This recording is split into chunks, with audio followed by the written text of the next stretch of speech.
Maximálky sú asi úplne inde, než je to na diaľnici, ale ešte... Slúžia 24 hodín, 7 dní v týždni, 365 dní v roku. Kedykoľvek sú schopní v ktorejkoľvek minúte, v ktorejkoľvek hodine vzlietnúť a riešiť problémy, ktoré sú v vzdušnom priestore. Týchto problémov je mnoho. Už od roku 2011, kedy padli, 2001, 11. septembra, keď v Spojených štátoch boli zničené dvojičky z obchodného centra, vtedy sa zaviedol nový pojem renegát. Tento pojem renegát je vlastne výsledkom, že boli použité dopravné lietadlá ako zbraň na zničenie tých mrakodrapov. Od toho dňa lietadlo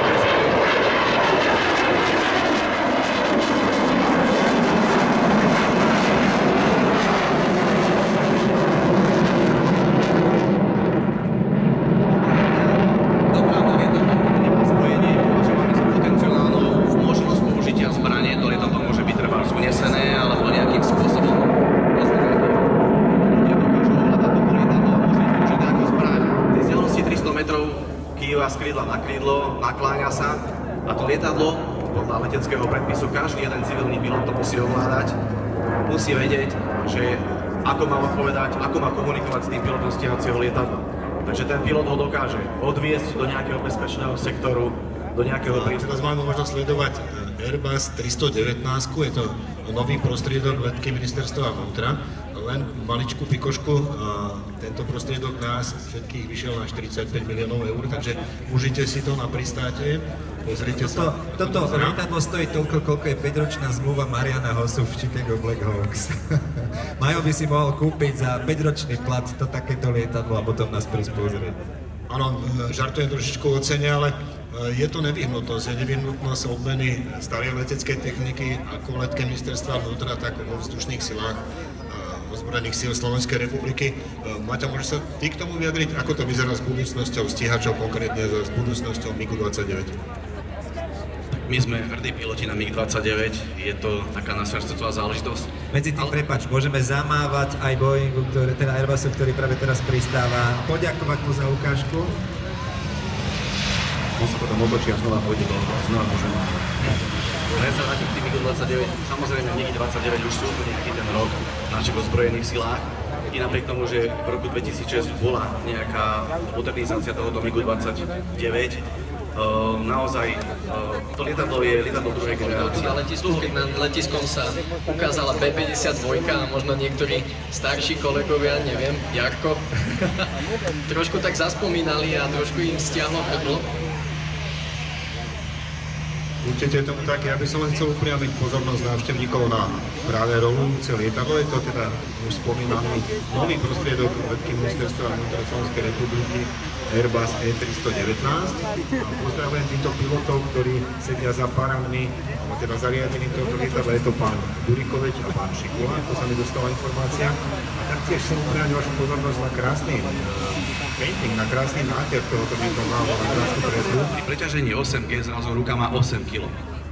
A teraz skúste si do ruky zobrať 8 kg činku a keď držíte tú činku, skúste zapnúť nejaký spínač. A toto ja robím počas toho letu, že ak budem mať 8G, vtedy strelám v podstate tie svetlice a je to naozaj dosť náročné sa tam trafiť. Vtedy je to príjemné preťaženie mesačné na krátko.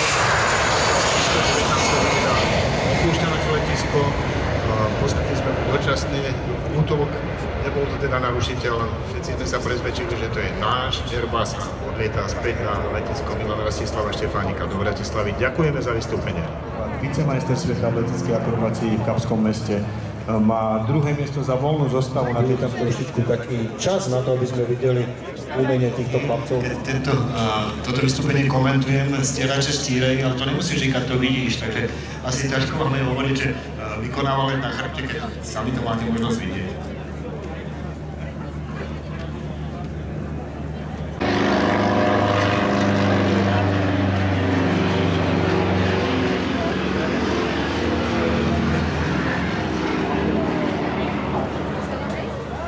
Jurky si to tu celkom dobre zavinil, že určite má už trošku problémy s tou orientáciou, keď lietá do vlastných dymov. Zatiaľ je to perfektne, že si musí dobre vystávacie brány, keď použijú spojovať, takže určite sa uvedú. Čo sa týka tej orientácie, máme taký bod záchytný nástroj, na ktorom sa môže za ventiláciu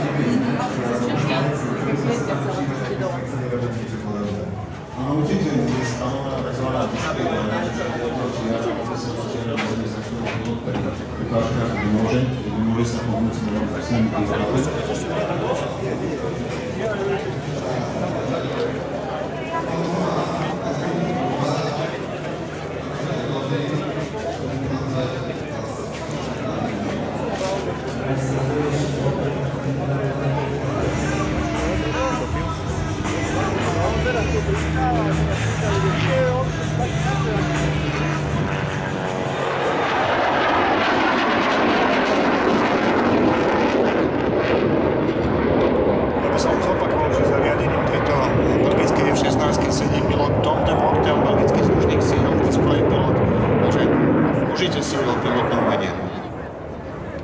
No a pre Toma toto nie je prvýkrát jeho ukážka na Sliackom nebi. Ja si pamätám, nie som si teda istý, či minulý rok alebo rok predtým, ale viem, že sme ho tu už mali. A teraz môžeme vidieť let na minimálnej rýchlosti, takže budeme môcť porovnávať. Takto na minimálke letí lietadlo F-16. A keď nás vidí, tak kývame všetci ruky nad hlavou.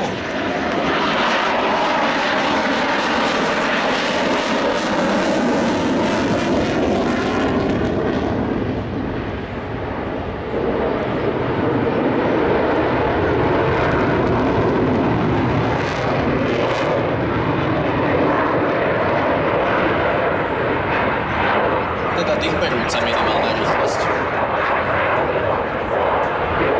A takisto zatáčka na minimálnom polomeru na minimálnej rýchlosti. Rozprávali sme sa s pilotmi.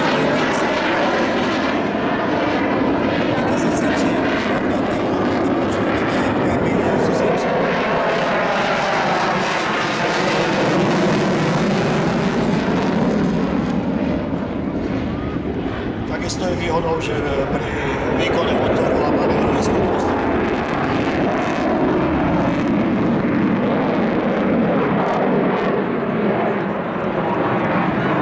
Teraz na nás zautočilo Belgicko, zdá sa, ale samozrejme len fiktívne. Áno, a nedá nám možnosť komentovať, že asi dobre.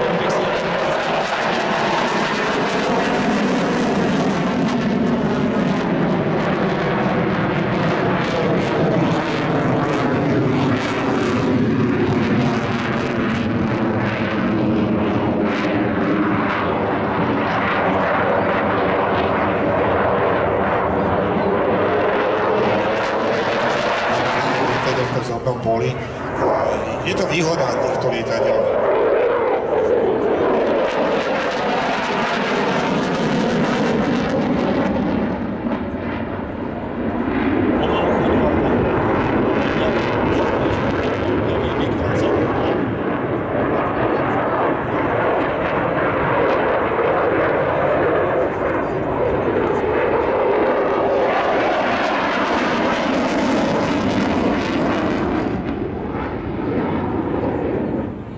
Chcel som len dodať, že MiG-21 vo svojej ukážke nebude môcť byť v takýchto vzdialenostiach, aby diváci neustále udržiavali v Ale kontakte. ako vidíte, aj teraz si to rozmyslel. Áno, je okamžite schopný odštartovať.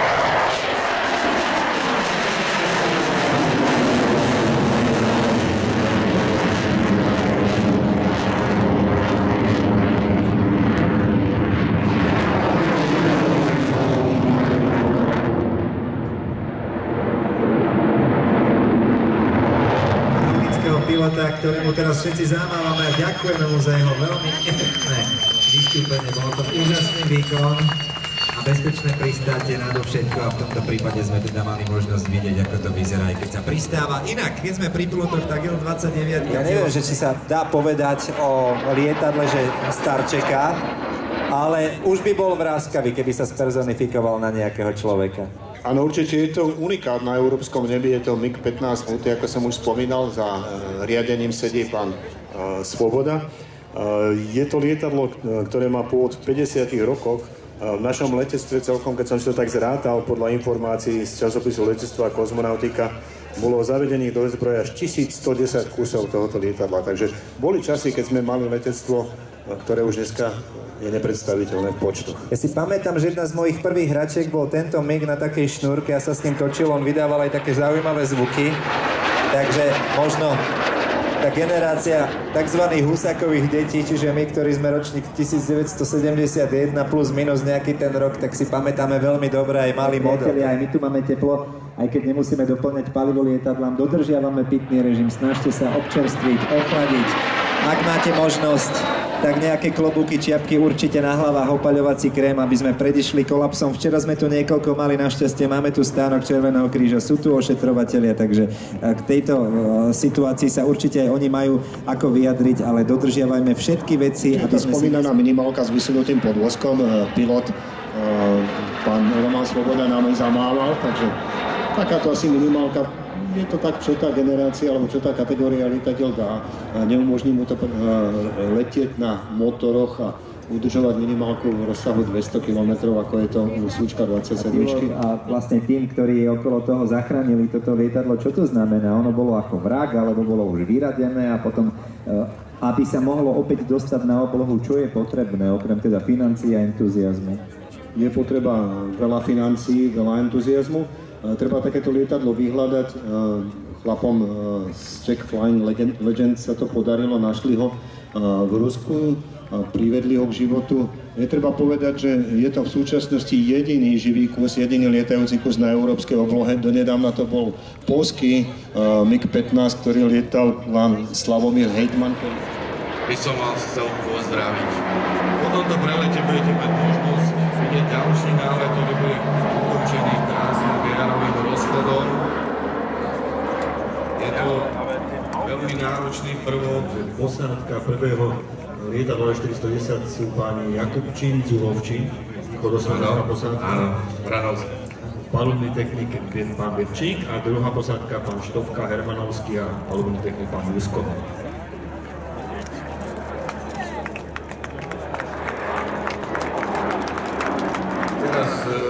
Tu je let proti smeru trati.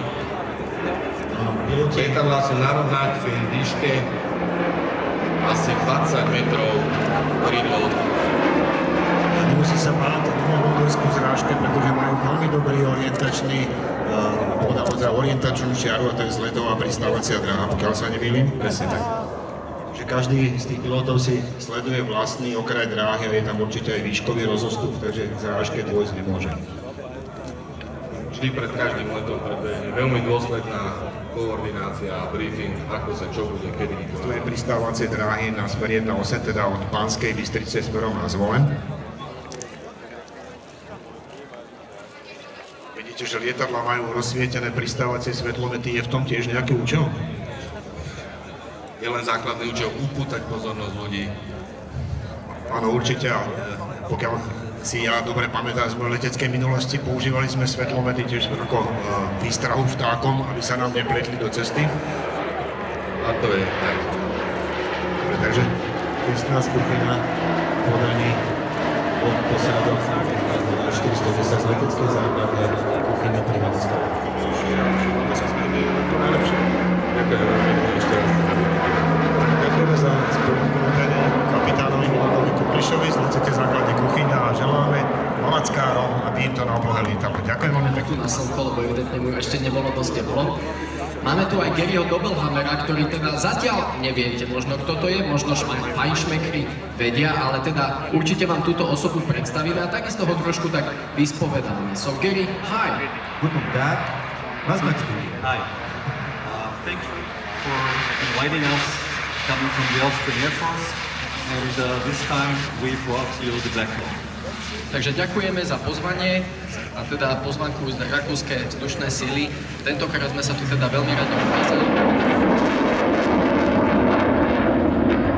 Teraz ste počuli za Hermotat Forsáže, to prídavné spojovanie, ktoré na MiG-21 MF, ktorý sme tu mali možnosť lietať ako posledný na tejto letiskej základni, mali už špecifikum ako úskovaný plameň rozdelený takými pobočkami.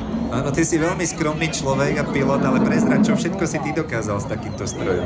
Tak ja som bol osobne predvádzací pilot, takú základnú klasickú akrobáciu by som zvládol, ale nie akrobáciu display pilota, na to treba trošičku iný výcvik, ako som mal ja. Jurgisov obrazok by si nespravil asi, že? Určite nie a určite by to nespravil ani rumunský pilot, ktorý sa nám predvádza s týmto typom, takže máte možnosť sledovať ho v pozícii na chrbte. Má napríklad meniteľnú geometriu krídla, ktorá sa dá využívať pri letu v menších rýchlostiach.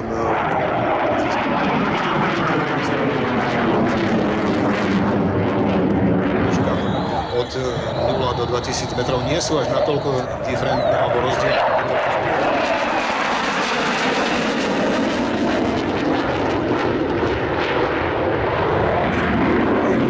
Náznakové pristátie, alebo naozaj dosadáme na zem? Alebo tu je odpoveď.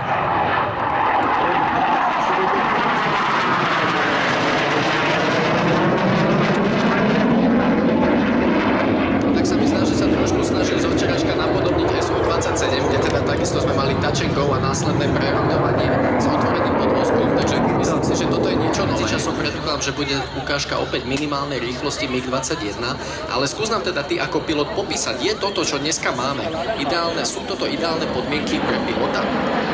Začína to byť lepšie ako včera, pretože nabiehajú trošičku tie obláčky.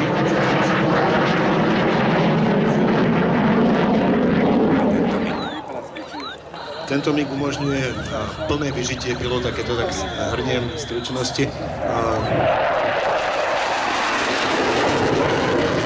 Môžeme to hodnotiť z pohľadu Feriho Žoldoša, ktorého týmto zdravím, pokiaľ je tu medzi nami bývalého slovenského predvádzacieho pilota.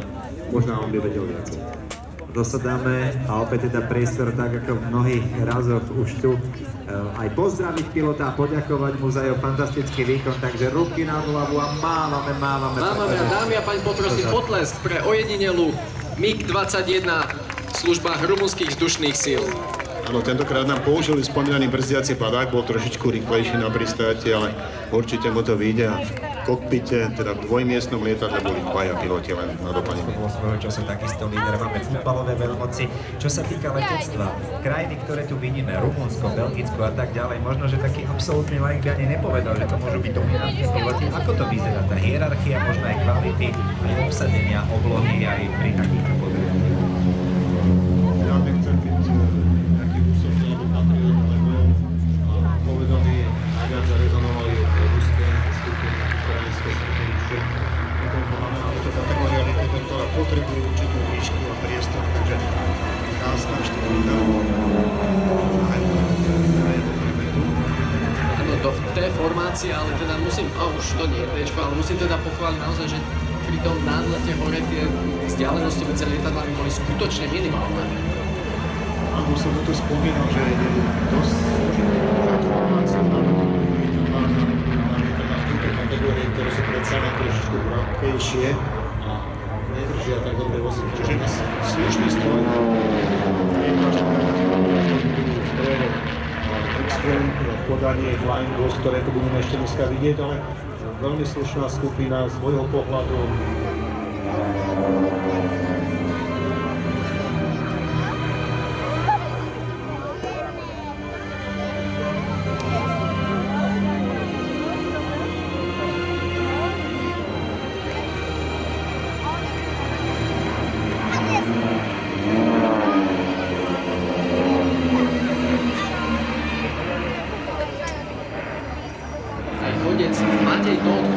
Matej Tóth, ktorého si myslím nie je úplne tak potrebné predstavovať Slovákom.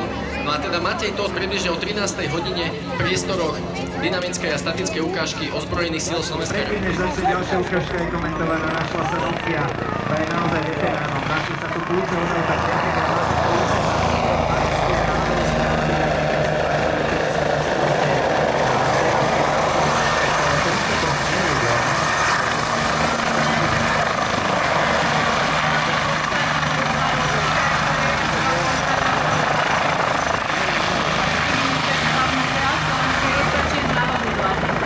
aby ste vedeli, komu patrí tento hlas a vidíte v kamere, je to doktorka Mária Paltániová, ktorá nás bude sprevádzať celou ukážkou. Nech sa páči.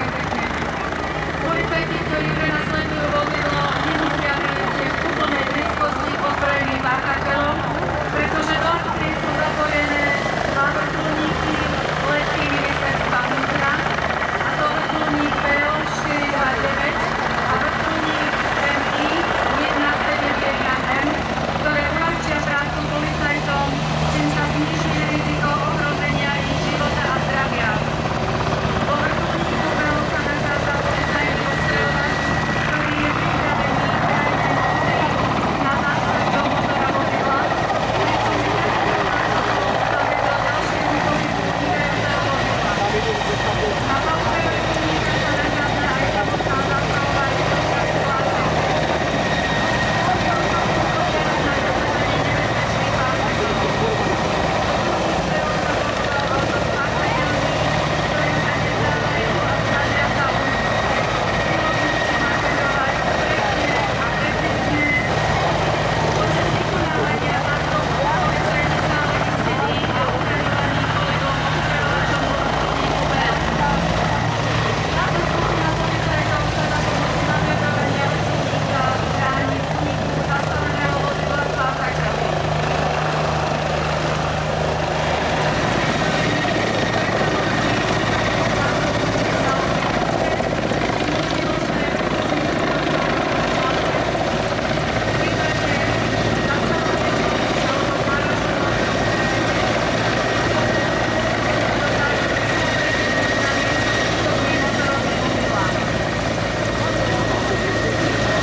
Policajného zboru v Banskej Bystrici a v Nitre. Ďakujeme vám za pozornosť a prajeme vám ešte veľa pekných zážitkov. Ti nema šancu, vieš čo? Kiva nám uvedzali.